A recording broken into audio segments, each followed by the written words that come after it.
Yeah, tell me. Sir, so if we have to like perform the same task over and over again, we can make a subroutine out of it. Okay.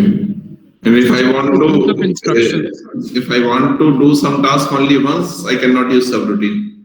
No, sir, we can still use subroutine. Just that it's just a sequence of instructions that we can call upon to perform a specific task. Yeah, so the right definition will be if we are writing some sub-program of main program that can be called and generate output, if any, whenever required, we call this sub-program or sequence of instructions as subroutine, right? Is it okay? So there are two instructions that typically are used with subroutine: call and return. Somebody have used this, particularly students of third year would have used that. Can they tell about this? Sir, it's just the commands we use to call upon a subroutine in the middle of a program and to return back to the main program. Okay. So then, can you tell me what is the difference between jump and call? Call and jump. Sir, jump What is the difference? to skip a certain number of instructions, but call calls upon a sequence of instructions to be executed before the rest of the program. So ultimately, whenever you are writing call, you are specifying some address, right? So maybe call 4000.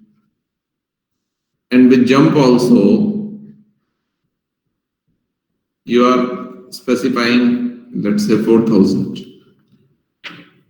In both the cases, your instruction control will go to this 4000. What is the difference? Return will be to the same different program, while a jump will continue to the same program. मुझे क्या पता, मैं तो एक computer का part हूँ, मुझे क्या पता, मुझे तो कॉल 4000 कहा तो मुझे भी वहां जाना है 4000 पे, जंप 4000 का तो भी मुझे वहां जाना है. What is the difference?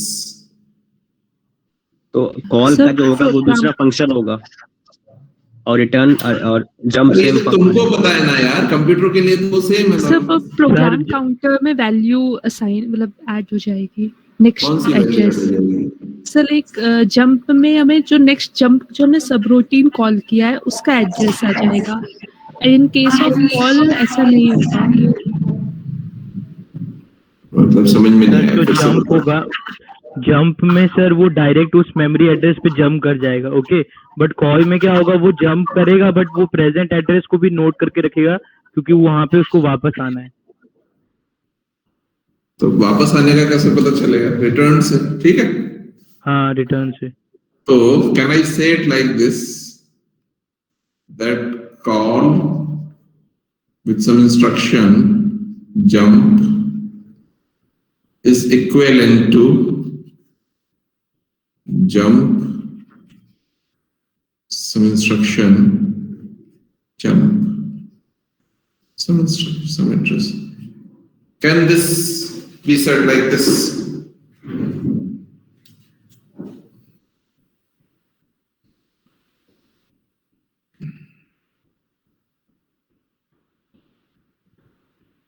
दिख रहा है कुछ? नहीं. So could you explain what you have shown? मैंने तो ये लिखा है कि ये दो ग्रुप ऑफ इंस्ट्रक्शंस हैं. One is this and another is this. Are they equivalent or not?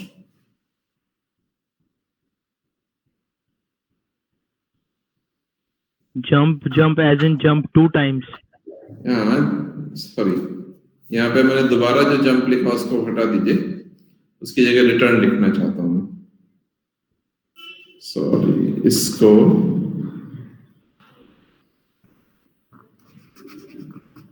हटा दीजिए, इस जंप को आप यहाँ पर रिटर्न लिख दीजिए.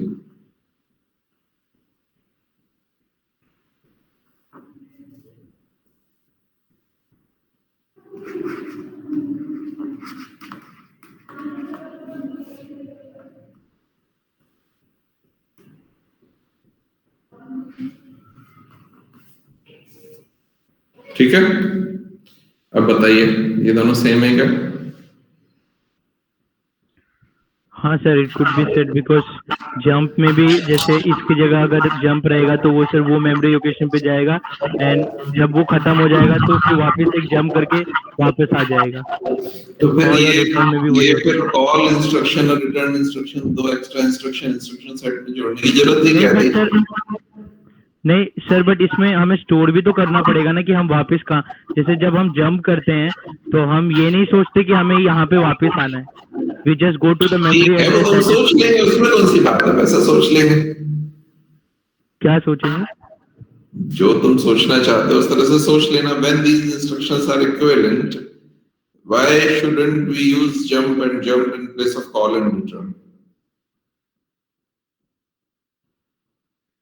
In jump, how would we know where to come back?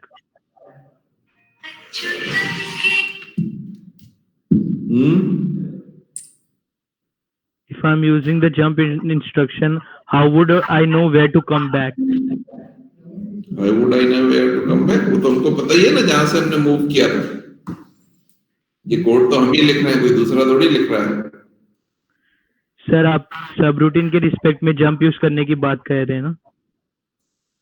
नहीं, ये वाला इंस्ट्रक्शन में जब हमने जंप लिखा होगा, लेट्स कॉल इट 3000, हमको पता ही है कि हमने 3000 पे जंप लिखा था, तो हम यहाँ लिखेंगे 3000 या व्हाटएवर जो भी है, या जहां पर मान लो अगर इसके आगे लिखना है, जहां भी लेके जाना है, या मान लो अगर यहाँ 4000 लिख रहे हैं, इसके आगे ही जाना होगा ना, 4001 पे जाना है, यहाँ लिख देंगे।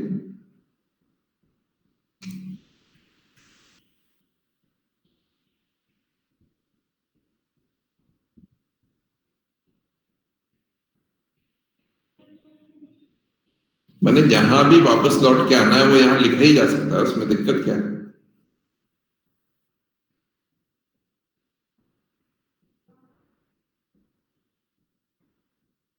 बताइए भाई, आप लोगों ने तो खूब सारे इस तरह की चीजें यूज की होंगी। कैन नॉट अज्यूम कि आपने कभी फंक्शंस या सब रूटीन्स नॉर्मल प्रोग्रामिंग में यूज नहीं किए होंगे। किए कि नहीं किए? हाँ कि नहीं? किया सर, किया बहुत। तो बताइए फिर क्या दिक्कत है सर ये आप कैसे कह रहे हो कि यहाँ पे सब सपोज सर जंप इंस्ट्रक्शन तो ऐसे होता है ना कि jump to some memory address, right? ठीक है, ठीक, हाँ, तो सपोज मैंने जंप किया कोई मेमोरी एड्रेस पे, वो मेमोरी एड्रेस पे मैं गया और फिर वहां से प्रोग्राम काउंटर ने एग्जीक्यूट करना स्टार्ट किया, ठीक तो है। सर एक वापस जंप मैंने एनकाउंटर किया, तो वो जंप में ये जो स्टार्टिंग वाले जंप का एड्रेस कहाँ से आएगा? ये तो मुझे ही लिखना है ना जंप, कोई और थोड़ी लिखने जा रहा है। तो नहीं सर, जो वो सब रूटीन की प्रॉपर्टी कि हम बार बार कॉल कर रहे हैं, तो वो जो स्टार्टिंग वाला जंप है वो तो कहीं भी हो सकता है। लिखा था, जहां पर मैंने जंप लिखा था, मुझे पता था कि यहाँ पर लौट के आना है मुझे, उसके आगे वाले इंस्ट्रक्शन पे वहां भेज दूंगा। जैसे एग्जांपल के लिए मैं बता देता हूँ, आपको नहीं समझ में आ रहा तो सर फिर तो उसकी एक कंडीशन भी होगी ना कि जहाँ पर वो हमको बोलेगा कि हमको यहाँ पहुंचना है। 3000 पे मैंने जंप लिखा, जंप मान लीजिए 5000 लिखा, ठीक है, और फिर 3001 पे मैंने कोई और इंस्ट्रक्शन लिखा होगा, और यहाँ पर 5000 पे मैंने लिखा कुछ जो भी प्रोग्राम मैं उसमें लिखने वाला था। यहाँ पर फिर 6000 पे मैंने लिख दिया जंप 3001। क्या दिक्कत है इसमें? यहाँ पे हमारा नॉर्मल प्रोग्राम जो है वो चलता रहेगा। What is wrong with this? We cannot write jump 5000 in this case because sir, it is not a part of the main program which we are writing. Call is used in this case and jump is used as long as ये invalid है लिखना क्या? we can write call there because the 5000 thing is like sub program, like the subroutine, and which नहीं, ये jump 5000 लिखना valid है कि invalid है? invalid. क्यों? Sir, because 5,000 is not the part of our main program. We have to. अरे We are, बेटा ये जो आपका असेंबलर है ये तो इंस्ट्रक्शन बाय इंस्ट्रक्शन एग्जीक्यूट करता है। ऐसे क्या पता कौन सा पार्ट ऑफ मेन प्रोग्राम है और कौन सा पार्ट ऑफ मेन प्रोग्राम नहीं है। इस असेंबलर को इससे कोई मतलब ही नहीं कि आपका प्रोग्राम में कौन सा मेमोरी कहां तक गया, वो तो इंस्ट्रक्शन बाय इंस्ट्रक्शन एग्जीक्यूट करता जाएगा as long as it is looking at some location HLT। जब तक हॉल्ट नहीं देखेगा तब तक चलता रहेगा। इसको मतलब नहीं है कि इसमें कौन सा पोर्शन मेन प्रोग्राम का पार्ट है कौन सा मेन प्रोग्राम का पार्ट नहीं। ये तो स्टीरियोटाइपिंग्स आपके मन में है, ये तो बहुत ओपन आदमी है, बिल्कुल मन से चलता है। सर यही जो आपने केस बताया इसमें आप ऐसे कह रहे हैं कि जंप 5000 है, ठीक है, फिर वो यहाँ आ गया और यहाँ पे हमने लिख दिया जंप 3001, राइट। अब हाँ। सपोज मुझे इसी को वापस ये जो भी 3001 और इसके बीच जो भी सब रूटीन का जो एड्रेस है उसके बीच में जो है उसको वापस यूज करना है, ओके। तो वापस यूज करना है तो मैं ये तो लिख सकता हूँ कि जंप, क्योंकि सब रूटीन का जो स्टार्टिंग एड्रेस है वो तो सेम रहेगा, बट फिर वापस कहाँ जंप करना है वो तो नहीं कर सकता। ये तो मुझे पता है ना बेटा कि मैंने 3000 के बाद 3001 पे लौट के आना है, तो मुझे पता है जब मैंने जंप लिखा यानी जब मैंने कॉल लिखा होता है, जब मैंने जंप लिखा वो मुझे पता है उस समय। What is the problem? So you're मैं not ही लिख getting रहा हूँ my ना, point. कोई और थोड़ी लिख रहा है। हाँ बट सर सपोज वो बार बार लिखना पड़ेगा ना आपको जंप कि ये क्यों बार बार इसमें लिखना यहाँ पड़ेगा? एक बार आप जंप लिख रहे हो, एक बार यहाँ लिख रहे हो, खत्म हो गया। एक जंप नहीं, आपने यहाँ लिखा, एक जंप यहाँ लिखा, यहाँ पे कॉल लिखते हैं, रिटर्न लिखते हैं, इतना तो फिर भी लिखते, कहाँ बार बार लिखा? सर सपोज मेमोरी एड्रेस 1 से मैंने मेरा प्रोग्राम स्टार्ट हो रहा है, ओके। एट मेमोरी एड्रेस 5 मैंने जंप किया मेमोरी एड्रेस 50 पे, ठीक है। और फिर वो मेमोरी एड्रेस 50 पे कुछ एग्जीक्यूट हुआ और 55 पे मैंने वापस जंप किया 6 पे, ठीक है सर। तो जो मैंने यूज किया वो बीच में हो गया, फिर 7 8 9 10, फिर जब 11 आया तब मुझे ये वापस तो मैं लिख रहा हूँ बेटा, दूसरा जंप मैं लिख रहा हूँ, मुझे पता है कहाँ जाना है। ऐसा कैसे हो सकता है कि मुझे पता ही ना हो कोड लिखते वक्त कि मुझे नहीं लौट तो के वही तो यहाँ मैं कह आना रहा हूँ है। सर, 11th पे मैंने वापस जंप किया 50 पे, क्योंकि मुझे 50 पता है पे मुझे क्यों वहां जंप जाना करूंगा मैं तो वहां पे जंप करूंगा जहां से मैंने जंप किया था उसके नेक्स्ट लोकेशन पे। 50 पे क्यों जंप करूंगा? आपको अभी सर प्रॉब्लम आपने ही मिस कर दिया नहीं मेरा है। पॉइंट हैं? Sir. I said that when you jump from 5 to 50 in the हाँ, first instance, right, हाँ, then the program starts 50 51, right, हाँ, 52 हाँ, 53, then हाँ, there I write jump to 6, हाँ, yeah, so it comes back and is now at 6, हाँ, and now it executes again 7 8 9, ठीक है, क्या and प्रॉब्लम है? suppose at 10, yeah sir, suppose at 10 I now want to use again what was at 50. हाँ ठीक है, तो आप हाँ, दोबारा कॉल लिखते हैं, दोबारा जंप लिखेंगे, उसमें क्या बात है? हाँ तो so I write jump 50, right? हाँ, So there, then I would have to write 50 51 whatever, and there नहीं there वो would दोबारा be, क्यों लिखना है? वो तो जंप 50 करके एग्जीक्यूट करेगा। सर जंप 50 जब किया 10 पे मैंने तो वो वापस 50 पे गया, ठीक है। और फिर सर वहां पे एंडिंग में मैंने लिखा हुआ है जंप 6। हाँ, अच्छा तो आप ये कह रहे हैं कि अगर मल्टीपल टाइम्स कॉल करना है तो ये हाँ नहीं सर, चलेगा, लेकिन अगर हाँ सिंगल टाइम कॉल करना है तो ये ठीक है फिर? हाँ ये कह रहा था सिंगल सर। टाइम कॉल में ये एकदम ठीक है, इसमें कोई दिक्कत नहीं है। मतलब सिर्फ एक ही बार वो सब वो चाहिए। हाँ हाँ, तो बहुत सारे प्रोग्राम्स ऐसे होते हैं जिनमें मैं एक ही बार करता हूँ, तो उसके लिए परफेक्ट है, राइट? है ना? वो हार्ड कोड करना या सॉर्ट ऑफ। क्यों भाई, बाकी लोग इस बात से एग्री कर रहे हैं क्या? Sir the thing is it's not dynamic, मुझे हार्ड कोड करना पड़ेगा कि जंप कहाँ से करना है और फिर उसमें जंप वापस कहाँ करना है। So are you getting my point?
Hello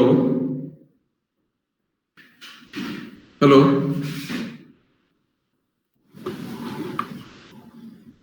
hello Yes, sir, you're audible. Yes, sir. Disconnect हो गया था क्या? Yes, sir. Yes, sir. Okay.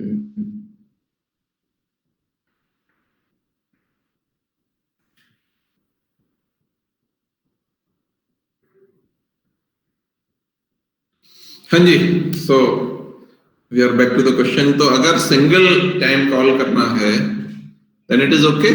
No?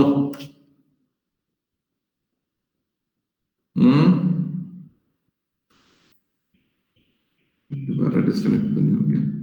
Sir single line call करना है तो फिर जंप डजंट वर्क क्योंकि जंप फिर बीच के सारे इंस्ट्रक्शन स्किप कर देगा। नहीं, सिंगल टाइम कॉल करने में क्या स्किप कर देगा?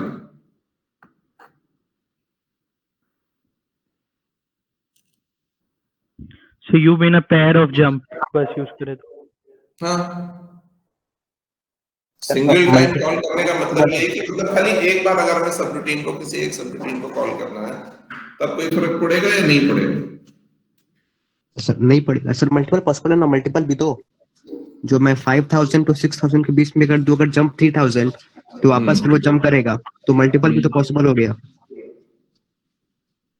क्या फिर से बोलिए, समझा सर नहीं। सर मल्टीपल अगर कॉल करने होंगे तो मैं ऐसे कि 3000 पर लिखा है जंप 5000, तो मैं 5000 और 6000 के बीच में एक अगर स्टेटमेंट होगा जंप 3000, वो तो फिर तो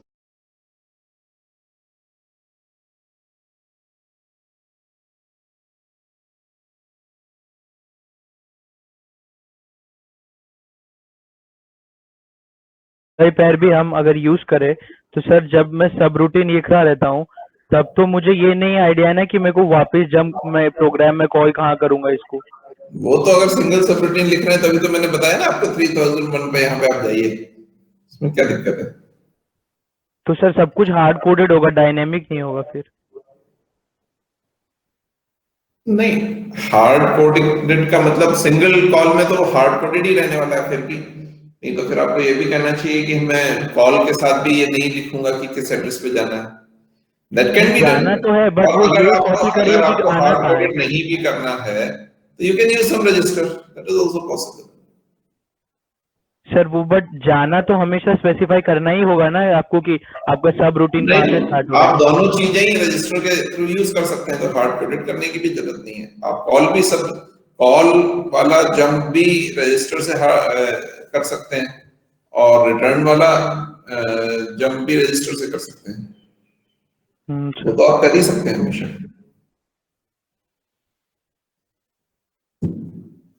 उसको भी यूज कर सकते हैं, लेकिन ठीक है, this is there are two things that we actually take will ensure by these call instructions. One is of course multiple calls, जो अभी एक एग्जांपल लिया। दूसरा secondary matter of convenience only is nested calls. You understand nested calls? Sir, a call inside a call. Call inside a call. तो जब आप यहाँ call करते हैं फिर उसके बाद दोबारा कॉल करते हैं फिर कॉल करते हैं, अब जंप के बाद कहां पर लौटना है ये एक्चुअली समझने के लिए बार बार आपको जंप में एड्रेस, वो रिटर्न में बार बार एड्रेस लिखना पड़ेगा।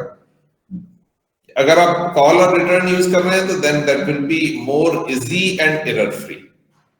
तो ये बेसिकली होने वाला है। Fine, is it okay?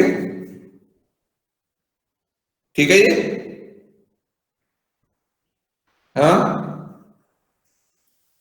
अब कॉल Yes, के sir. प्रोसेस में होता क्या है जरा ये बताइए मुझे।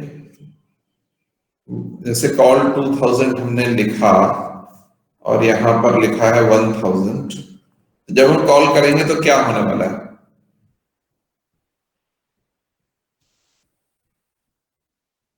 सर वो 1000 जो है वो स्टोर कर देगा। कहाँ स्टोर कर देगा? सर ये जो फंक्शन की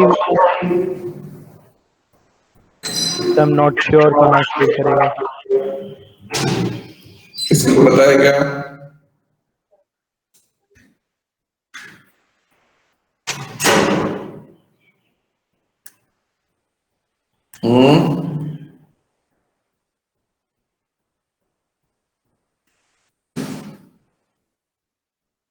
जब भी हम कॉल इंस्ट्रक्शन एग्जीक्यूट करते हैं, कॉल इंस्ट्रक्शन जैसे ही आएगा तो सबसे पहला काम ये करता है कि प्रोग्राम काउंटर को कहां लेके जाता है? स्टैक में। ठीक, तो पुश पीसी इसको यूज करते हैं।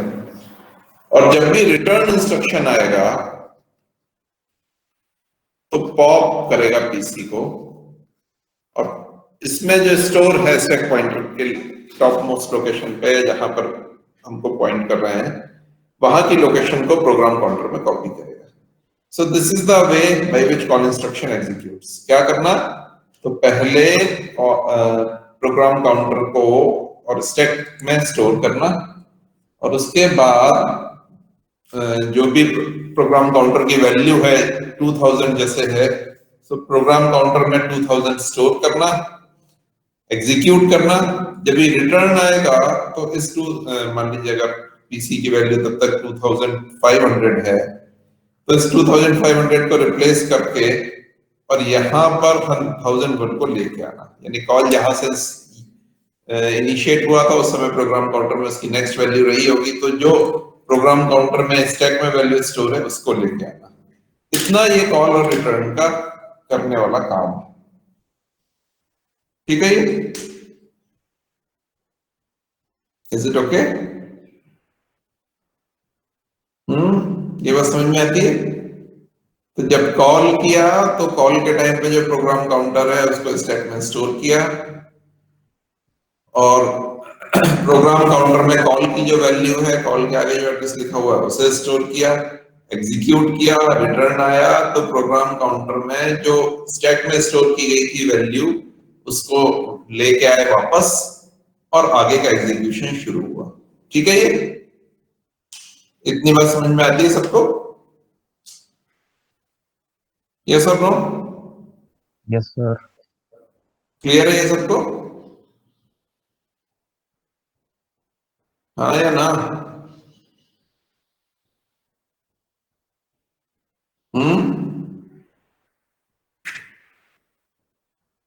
हाँ कि नहीं? यस सर, हो गया। ठीक है। अभी मल्टीपल अगर कॉल्स होंगे तो क्या होगा? मल्टीपल बार स्टैक बनेगा। मल्टीपल वाला स्टैक नहीं बनेगा, स्टैक तो एक ही रहेगा। कॉल 2000 है मान लीजिए, यहाँ पर ये हमने 1000 पे लिखा, और फिर 2000 पे कुछ प्रोग्राम लिखा है, 2001 पे हमने फिर कॉल किया,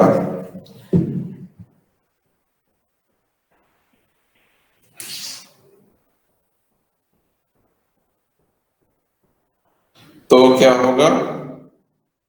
सो स्टैक में फिर 1000 और उसके ऊपर 2001 होगा।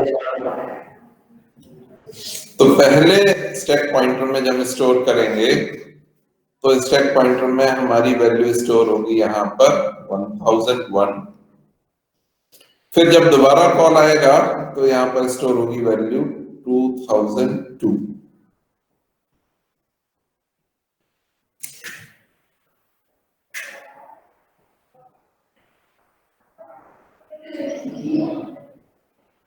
समझ में आई बात?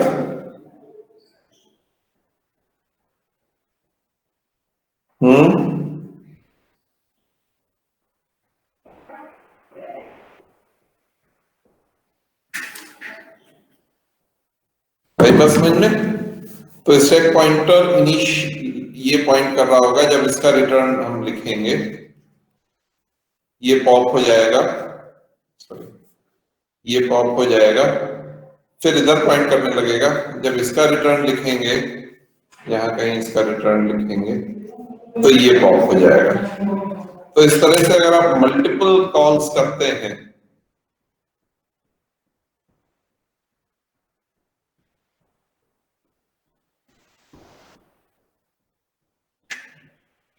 तो ये हो सकता है। सर रिकर्शन टाइप, हाँ, रिकर्शन भी ऐसा ही होता है। it's a kind of recursion, not exactly recursion. It's a kind of that.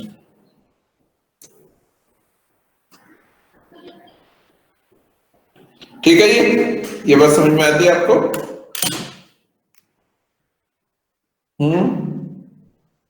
Yes. इसमें किसी को भी कंफ्यूजन हो तो पूछे।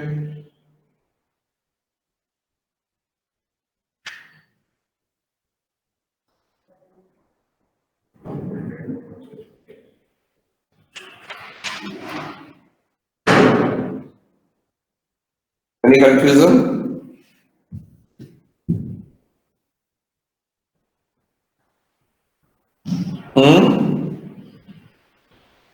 No?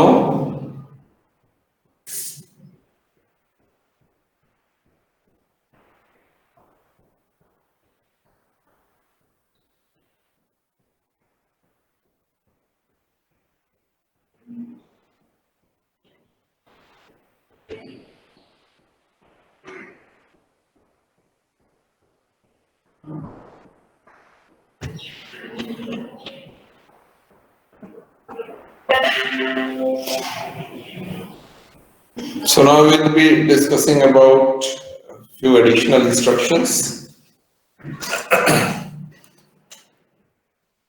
So one additional instruction is logical shift. In logical shift, you are shifting left. So you can see that before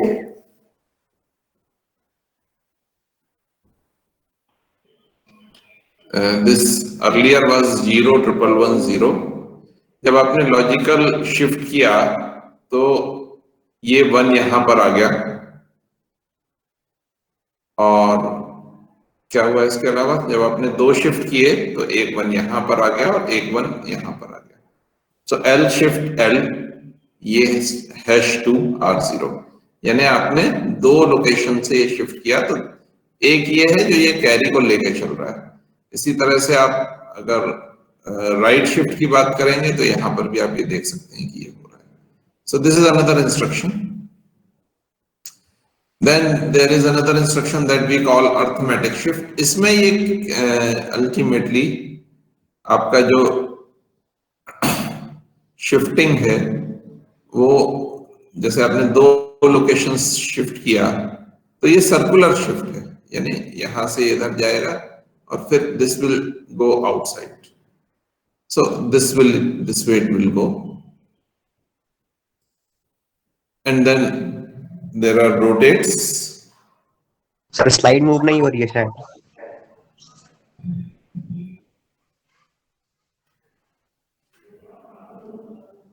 अब हुआ।